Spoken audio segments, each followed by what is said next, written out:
మొన్నటి రోజు సాయంత్రం 8 సంవత్సరాల బాలిక మీద లైంగిక దాడి జరిగిందని చెప్పి ఒక రిపోర్ట్ రావడం జరిగింది. చాలా అమానుషికరమైన సంఘటన. వెంటనే మన కృష్ణా జిల్లా ఎస్పీ శ్రీ విద్యాసాగర్ నాయుడు ఐపీఎస్ గారు స్పందించి గన్నవరం డీఎస్పీ చలసాని శ్రీనివాసరావు గారి ఆధ్వర్యంలో ప్రత్యేక దర్యాప్తు బృందం ఏర్పాటు చేయడం జరిగింది.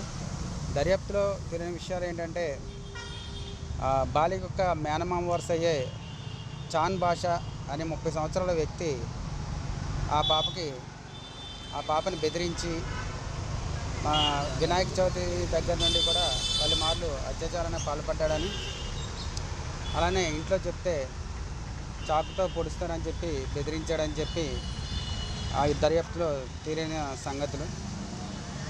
దర్యాప్తు అనంతరం ఈరోజు గన్నవరం డిఎస్పీ గారు ముద్దాయిని అరెస్ట్ చేసి కోర్టుకి తరలించడం జరిగింది.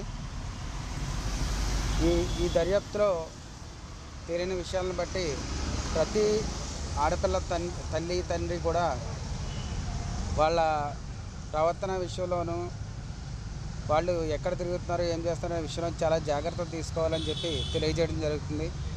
గుడ్ టచ్ బ్యాడ్ టచ్ అనే విషయాల మీద చిన్నపిల్లలకి పూర్తిగా అవగాహన కల్పించాలని చెప్పి మా పోలీస్ శాఖ తరపు నుంచి మిమ్మల్ని కోరుకోవడం జరుగుతుంది.